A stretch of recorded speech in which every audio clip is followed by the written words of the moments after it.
여러분, 오늘도 함께 해주셔서 감사합니다. 이 영상을 보시는 분들은 아마 가족의 건강과 삶의 무게를 깊이 고민해 본 분들이실 겁니다. 구독과 좋아요는 제가 더 많은 이야기를 준비하는데 큰 힘이 됩니다. 오늘은 60세 이후 뇌종양에 걸린 아버지와 그 곁에서 헌신적으로 간호하는 딸의 사연을 통해 우리가 놓치지 말아야 할 교훈을 전해드리겠습니다.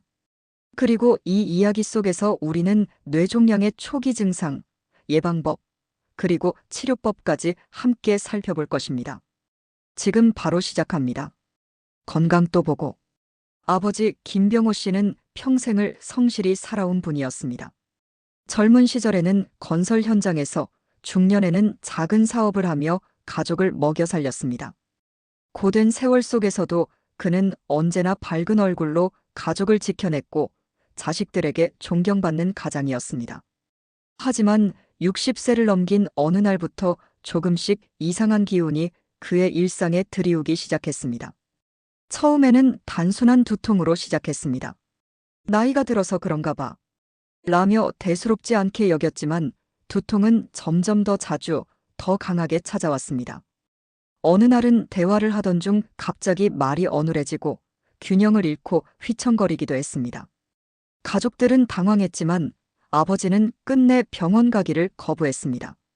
그러던 어느 날 아침 출근을 준비하던 딸 지연은 충격적인 장면을 목격했습니다. 아버지가 거실 바닥에 쓰러져 있었던 것입니다. 얼굴 한쪽이 경직되고 의식도 흐릿했습니다. 급히 119를 불러 병원으로 옮겼고 정밀검사 끝에 의사는 무겁게 진단을 내렸습니다. 뇌종양입니다. 수술이 필요합니다. 그 순간 가족의 세상은 무너져 내렸습니다. 든든했던 아버지가 병 앞에서 무력해졌고 자식들은 어떻게든 그를 붙잡고 싶었습니다. 하지만 현실은 냉혹했습니다. 수술비와 치료비, 앞으로의 긴 재활 과정까지 감당하기에는 벅찬 상황이었습니다. 특히 딸 지연은 직장을 포기하다시피 하고 아버지를 곁에서 간호하기로 결심했습니다. 그녀의 하루는 새벽부터 시작되었습니다. 아버지의 약을 챙기고 식사를 준비하고 병원에 함께 가는 일과가 반복되었습니다. 아버지는 종종 딸의 얼굴을 보며 미안한 듯 눈을 감았습니다. 내가 너 인생을 망치는 건 아닌지 모르겠다. 라는 말에 지연은 웃으며 대답했습니다. 아버지, 제가 할 수 있는 게 있다는 게 오히려 감사해요. 그러나 현실은 녹록지 않았습니다. 종양이 뇌의 깊은 부위에 자리하고 있어 완전한 제거가 쉽지 않았고 수술 후에도 항암 치료와 방사선 치료가 이어졌습니다. 부작용으로 구토와 극심한 피로, 탈모까지 겹치면서 아버지는 점점 쇠약해졌습니다. 딸은 그런 아버지를 부축하며 눈물을 삼켰습니다. 어느 날 밤 아버지가 조용히 물었습니다. 지연아, 아빠가 이렇게 살아있는 게 너한테는 행복하니? 그 순간 딸은 울음을 터뜨렸습니다. 아버지, 살아계시기만 해도 저는 행복해요. 제 곁에 계시는 게 기적이에요. 그 대답에 아버지는 눈을 감고 고개를 끄덕였습니다. 두 사람 사이에는 병이라는 거대한 벽이 있었지만 동시에 그 벽을 함께 버티며 서로를 더 깊이 이해하게 된 시간이었습니다. 이 사연은 단순히 한 가족의 불행한 이야기만은 아닙니다. 뇌종양은 누구에게나 찾아올 수 있는 무서운 질환이며 조기 발견과 예방, 그리고 치료에 대한 지식이 없다면 큰 위기에 놓일 수 있습니다. 그렇다면 우리는 뇌종양의 초기 증상을 어떻게 알아차릴 수 있을까요? 뇌종양 초기 증상은 다양한 모습으로 나타납니다. 가장 흔한 증상은 지속적이고 점점 심해지는 두통입니다. 일반적인 피로나 스트레스성 두통과 달리 뇌종양으로 인한 두통은 아침에 특히 심하고 점점 빈도와 강도가 강해지는 특징을 보입니다.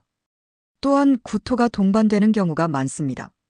위장 질환이 없음에도 불구하고 구토가 반복된다면 뇌압 상승을 의심해 볼 수 있습니다. 시야 장애도 주요 증상 중 하나입니다. 사물이 겹쳐 보이거나 시야의 일부가 가려지는 현상이 발생할 수 있습니다. 말이 어눌해지거나 기억력이 급격히 떨어지는 것도 경고 신호입니다. 갑작스럽게 성격이 변하거나 집중력이 떨어지고 간단한 일상 업무조차 수행하기 어려워진다면 주의해야 합니다. 몸의 한쪽이 마비되거나 균형을 잃는 증상 역시 뇌종양 초기 징후일 수 있습니다. 이렇듯 증상은 일상적인 피로나 노화로 착각하기 쉽습니다.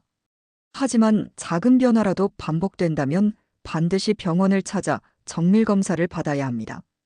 조기 발견이야말로 뇌종양 치료의 가장 중요한 열쇠이기 때문입니다. 그렇다면 뇌종양을 예방할 방법은 없을까요? 사실 뇌종양의 명확한 원인은 아직까지 완전히 밝혀지지 않았습니다.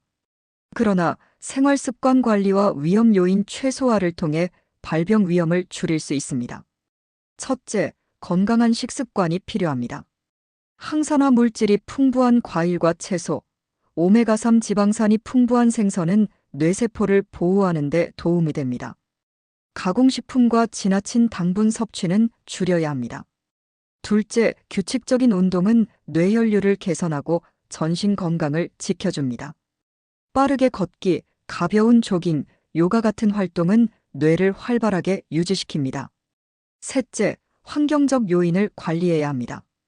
방사선 노출이나 발암물질과의 접촉을 피하고 휴대전화나 전자기기 사용 습관도 적절히 관리하는 것이 좋습니다.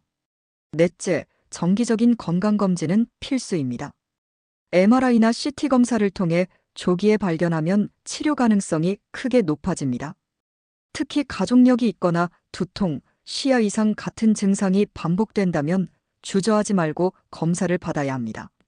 이미 뇌종양이 진단되었다면 어떤 치료 방법들이 있을까요? 대표적인 치료는 수술입니다. 가능한 한 종양을 제거하는 것이 원칙이지만 위치에 따라 전부 제거하지 못하는 경우도 많습니다. 이후에는 항암화학요법과 방사선 치료가 병행됩니다. 항암제는 종양세포의 성장을 억제하고 방사선은 종양 부위를 집중적으로 파괴해 남은 암세포를 줄이는 데 목적이 있습니다. 그러나 부작용이 따르기 때문에 환자의 체력과 건강 상태를 고려한 세심한 조율이 필요합니다. 최근에는 표적 치료제와 면역 치료 같은 새로운 방법도 시도되고 있습니다. 특정 유전자 변이를 겨냥한 치료제는 정상 세포에 대한 손상을 줄이고 효과적으로 종양을 억제할 수 있습니다. 또한 환자의 면역 체계를 강화해 암세포를 공격하도록 돕는 연구도 활발히 진행되고 있습니다. 비약물적 치료와 재활도 무시할 수 없습니다. 물리치료, 언어치료, 심리상담은 환자의 삶의 질을 지켜주는 중요한 과정입니다.